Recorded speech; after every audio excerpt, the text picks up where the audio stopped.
अस्सलाम वालेकुम viewers, welcome to exploring पांडा। तो आज का हमारा डिस्कशन का टॉपिक है टेक्सोनमी हायरार्की। ठीक है, टेक्सोनमी हायरार्की में हम जो यहाँ पे टेक्सोनमी हायरार्की की टाइप्स, दो बेसिस जो हैं वो डिस्कस करेंगे। ठीक है, जिसमें आती हैं taxonomy hierarchy based on morphology and taxonomy hierarchy based on evolution. ठीक है, तो ये हमारे पास बीएससी जोलॉजी और एमएससी जोलॉजी के बहुत ही इंपॉर्टेंट टॉपिक्स हैं जो हम यहाँ पे कवर करेंगे। ठीक है, तो सबसे पहले हम बात करते हैं टेक्सोनमी की।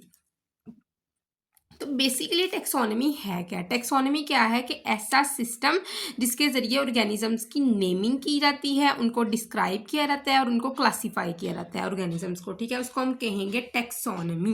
ठीक है, क्लियर। अच्छा, उसके बाद वो कहता है कि टेक्सोनमी के साथ ना मोस्टली जो है एक टर्म आती है सिस्टमैटिक्स। तो वो एग्जामिनर जो है वो आपसे टेक्सोनमी और सिस्टमैटिक्स में मोस्टली डिफरेंस पूछ सकता है। ठीक है ना, तो आपने टेक्सोनमी और सिस्टमैटिक्स में क्या डिफरेंस डिस्क्राइब करना है कि taxonomy is the study that deals with naming, describing and classifying organisms। ठीक है, ऑर्गेनिजम्स को नेम देने में ये जो है वो डील करती है, डिस्क्राइब करने में, उनको क्लासीफाई करने में ये डील करती है। ठीक है, लेकिन अगर हम बात करें सिस्टमैटिक्स की, तो सिस्टमैटिक्स बेसिकली क्या है? सिस्टमैटिक्स एक स्टडी है जिसमें आप नेमिंग, डिस्क्राइबिंग और क्लासिफिकेशन तो करेंगे ही, मतलब इसमें टेक्सोनमी की टर्म्स तो आएंगी ही, लेकिन इसके साथ साथ आप इवोल्यूशनरी रिलेशनशिप भी डिस्क्राइब करोगे ऑर्गेनिजम्स का। ठीक है, एनिमल ग्रुप के दरमियान में इनका क्या इवोल्यूशनरी रिलेशनशिप है, इनका क्या इवोल्यूशनरी रोल है। ठीक है, तो उसको भी आप यहाँ पे डिस्क्राइब करोगे सिस्टमैटिक्स में। ठीक है, तो टेक्सोनमी और सिस्टमैटिक्स का ये एक बड़ा ब्रॉड रिलेशन है जो आपको मोस्टली वो शॉर्ट क्वेश्चन में पूछ लेता है। ठीक है,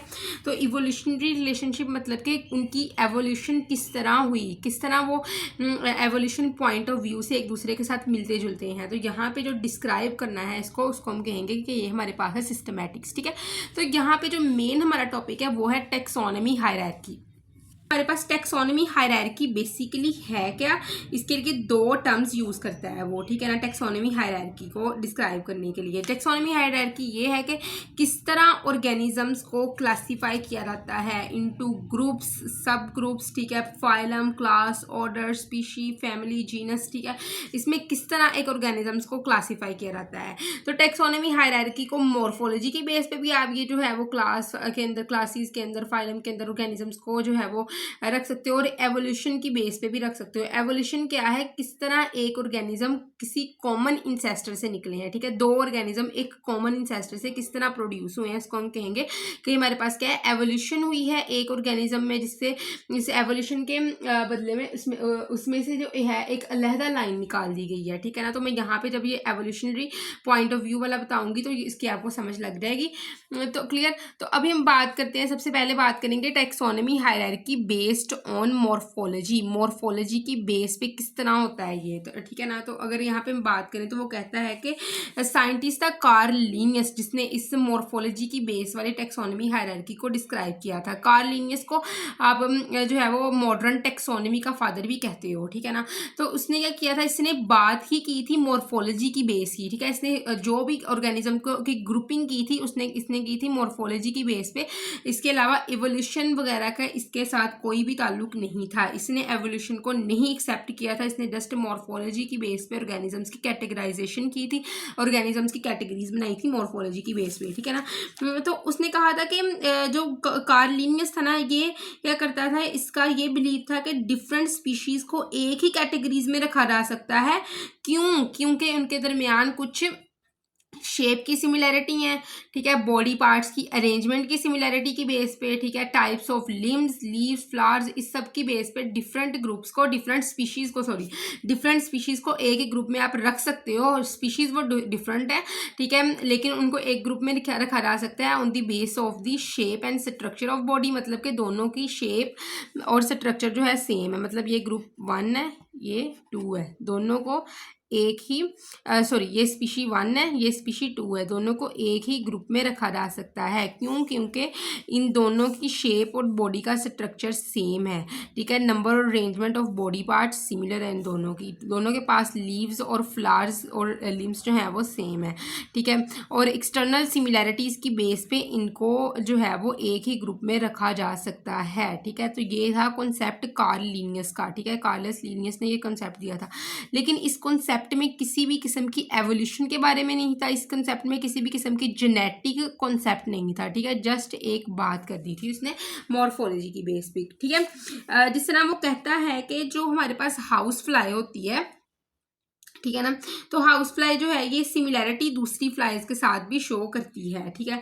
इसीलिए क्योंकि इनके पास सिंगल पेयर होता है विंग्स का, तो तमाम फ्लाई को एक ही टैक्सन में रख दिया गया है। इसके अलावा बाकी फ्लाइज जिसमें आती हैं बटरफ्लाइज, बीज, बीटल्स, इन सबको भी मिला के इंसेक्ट के ग्रुप के अंदर रख दिया गया, क्योंकि सबके पास क्या थी, पेयर ऑफ विंग थी, सिमिलैरिटी ये शो कर रहे थे बॉडी पार्ट्स के अंदर, इसीलिए इसको एक ही ग्रुप में रख दिया गया है, ठीक है। क्लियर। तो इसने जो है ना हमारे पास जो लीनियस था ना, कार्लस लीनियस, इसने जो थे वो 5 टैक्सा दिए थे ही, ये 5 टैक्सा। लीनियस ने किया क्या था, अगर लीनियस की अगर हम बात करें, एक मिनट, इसने बेसिकली 5 टैक्सा दिए थे, ठीक है। ये 5 टैक्सा, और ये पांचों के टैक्सा जो थे ये अब वाले टैक्सा जो 8 टैक्सा हैं, मॉडर्न 8 टैक्सा हैं, उन्हीं का ही हिस्सा है, ठीक है। तो ये 5 अर्ली टैक्सा थे जो लीनियस ने दिए थे, वो कौन कौन से थे, किंगडम,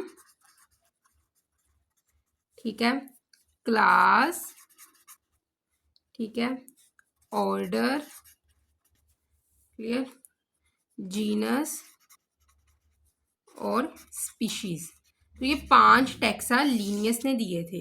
इसके अलावा, इन 5 टैक्सा के अलावा जो टैक्सा बाद में इसके अंदर ऐड किए गए थे वो कौन से थे, डोमेन तो मॉडर्न 1 है ना, किंगडम के बाद फाइलम यहाँ पे ऐड करवाया गया था, ठीक है, क्लास, ऑर्डर के बाद क्या आता है, फैमिली ऐड करवाई गई थी, ठीक है, जीनस, स्पीशीज, ठीक है। तो फैमिली और फाइलम जो दोनों हैं ये एक्सेप्टेबल 1 है, और ये सारी kingdom, phylum, class, order, family, genus, species अब ये कैटेगराइजेशन के लिए यूज की जाती है। डोमेन जो होता है ना ये एक ब्रॉडेस्ट टैक्सोनॉमी कैटेगरी है, और इसको अभी रिसेंटली इसको ऐड करवाया गया है इसके अंदर मॉर्फोलॉजी की बेस्ड वाले ग्रुप के टैक्सोनॉमी हायरार्की के अंदर, ठीक है ना। और यहाँ यूनिवर्सली डोमेन को एक्सेप्ट अभी तक नहीं किया गया, ठीक है। यहाँ तक हमने बात कर ली है taxonomy hierarchy based on morphology. अब हम बात करते हैं taxonomy hierarchy based on evolution. हमारे पास taxonomy hierarchy based on evolution, तो ये टर्म दी थी चार्ल्स डार्विन ने। बहुत से साइंटिस्ट ने ये टर्म दी थी, लेकिन चार्ल्स डार्विन जो था इसका एक एवोल्यूशन के अंदर एक एक्सेप्टेबल रोल है, ठीक है, एक रिमार्केबल रोल है। जिसने एवोल्यूशन का फर्स्ट टाइम जो है वो कॉन्सेप्ट दिया था वो डार्विन ही था, ठीक है ना। तो चार्ल्स, अगर हम बात करें इसकी, तो इसने कहा था कि इवोल्यूशनरी हिस्ट्री बताती है, ठीक है ना, कि किस तरह ऑर्गेनिजम्स जो हैं वो एक दूसरे के साथ लिंक्ड हैं, किस तरह एक कॉमन इंसेस्टर से ऑर्गेनिजम्स जो हैं वो निकलते हैं, ठीक है ना, जो है प्रोड्यूस होते हैं, एक कॉमन इंसेस्टर होता है और उसमें से 2 तरह के ऑर्गेनिज्म निकल जाते हैं, ठीक है ना। तो यही सिस्टम को क्या कहते हैं हम, taxonomy hierarchy based on evolution. This taxonomy hierarchy is based on evolutionary history, how evolve from common ancestor. तो इसमें क्या होता है कि 2 डिफरेंट टाइप के ऑर्गेनिजम्स आप देखते हो, मंकी और क्या है हमारे पास ह्यूमन। तो मंकी और ह्यूमन एक दूसरे से टोटली डिफरेंट है, ठीक है ना। इनका जो है वो हैबिटेट डिफरेंट है, रहने सहने का तरीका डिफरेंट है, लेकिन इनका एक कॉमन इंसेस्टर जो समझा जाता है वो कौन सा है, प्रोकॉन्सल, ठीक है। प्रोकॉन्सल एक जो है वो जानदार था, ठीक है ना, जो मंकी की तरह का आप देखोगे आप, ठीक है ना। तो कहा जाता है कि प्रोकॉन्सल से जो है एक लाइनेज निकल गई मंकी की और एक निकल गई किसकी, ह्यूमन की, ठीक है ना। तो एक तरफ से मंकी प्रोड्यूस हो गए, एक तरफ से ह्यूमंस की प्रोडक्शन हो गई है, ठीक है। तो इसीलिए मंकी और ह्यूमन का जो है वो ऑर्डर सेम है, ठीक है। इसको इवोल्यूशन की बेस पे इसकी टैक्सोनॉमी हायरार्की की गई है और इसको एक ही ऑर्डर में रखा गया है। दोनों को कौन सा ऑर्डर, प्राइमेट ऑर्डर, ठीक है। इन दोनों को प्राइमेट ऑर्डर में रखा जाता है बिकॉज इनका जो एंसेस्टर था वो एक था, प्रोकॉन्सल था, और इसी बेस पे इस जो है वो इंसेस्टर की, कॉमन इंसेस्टर की बेस पे इसको कहाँ पे रखा गया, इसको एक ही ग्रुप ऑर्डर प्राइमेट के अंदर दोनों को रख दिया जाता है, ठीक है ना। क्लियर, ठीक है।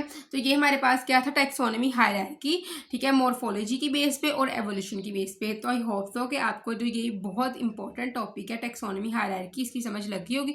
लेकिन अगर किसी भी किस्म की कंफ्यूजन है तो कमेंट सेक्शन पूछ सकते हैं। थैंक यू सो मच, अल्लाह हाफिज़।